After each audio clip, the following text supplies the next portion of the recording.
Dobrodošli v najbolj naprednem Mercedesu doslej.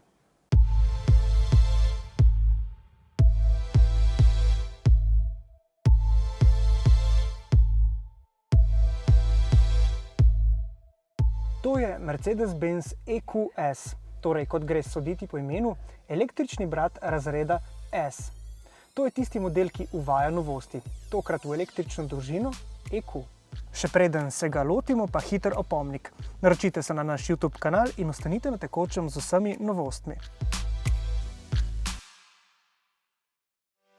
Čeprav je Mercedes-Benz že predstavil nekaj električnih modelov, je ta prvi, ki je kot električni avto zasnovan od samega začetka. To mu seveda omogoča boljši izkoristek prednosti, ki jih nudi električni pogon. Baterija je pod dnom celotne kabine. Kapaciteta je pri osnovni izvedenki 90 kWh, pri vseh ostalih pa okoli 108 kWh in to je uporabna kapaciteta. Največja moč polnjenja je 200 kW, to pa v praksi pomeni, da lahko v 15 minutah avto napolnimo za doseg do 300 km. To je že zelo primerljivo z nekim benzinskim motorjem, dizelskim. Maksimalen domet na slovenskem trgu, sploh glede naše specifikacije, je 741 km po VLTP ciklu. Električne kilometre pa bodo uporabniki udobno premagovali v potniški kabini, kjer izstopajo trije zasloni oziroma hiperzasloni. Hyperscreen je v bistvu skupek zaslonov, ki se razposteza čez celotno armaturno ploščo. Sestavljen je pravzaprav iz treh zaslonov, voznikov kombiniran inštrument, sredinski medijski in pa prvič v Mercedesu tudi sovoznikov tretji zaslon. Tretji zaslon je namenjen izključno sovozniku, če tega ni, se tudi ne da prižgati ekrana. Hkrati pa preko senzorja EQS nadzira smer pogleda voznika. Če voznik gleda v sovoznikov ekran, le tega zatemni. Sovoznikov ekran ima vse funkcionalnosti, kot je sredinski, plus dodatno ima se prav seveda tudi gledanje televizije, to pa zahteva priklop zunanje naprave. Eden od razlogov, zakaj je v EQS-u tudi Hyperscreen, je Level 3 avtonomija, ki jo to vozilo zmore. Ko bo regulacija to dovoljevala, bo lahko, se pravi, voznik v nekih prometnih zastojih, gostem prometu, namesto stalnega speljevanja in obremenjujoče vožnje, imel domači kino na kolesih.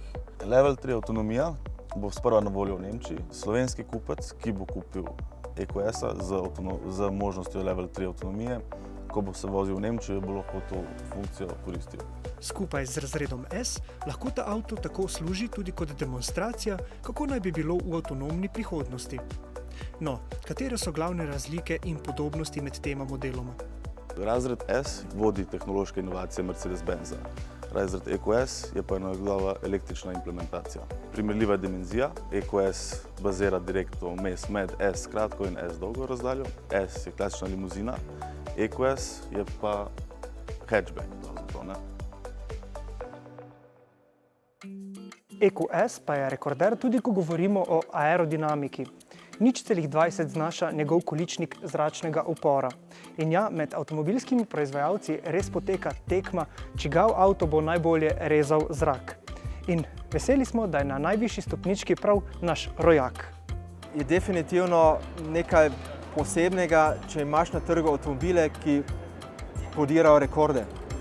Mi smo bili pred parmi leti z limuzino A razreda številka 1. Seveda je to številko konkurenca izenačila v naslednjih letih, ampak z modelom EQS smo podrli tudi ta rekord 0,20 je ta količnik zračnega upora, kar je praktično tudi takrat na začetku, ko smo sploh začeli delati na tem avtu, smo rekli, ne, tega ne bomo nikoli dosegli, ampak na koncu neverjetno s kakšnimi detalji dosežeš tisto zadnjo desetinko točke in ja, kot neke vrste tekmovanje.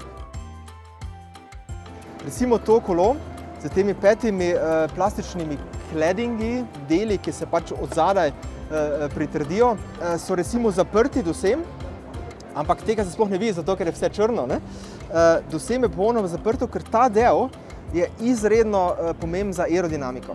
Zrak, ki pride tukaj, ne gre tu noter, ampak gre recimo dalje. Ja? Ta površina ga usmeri dalje.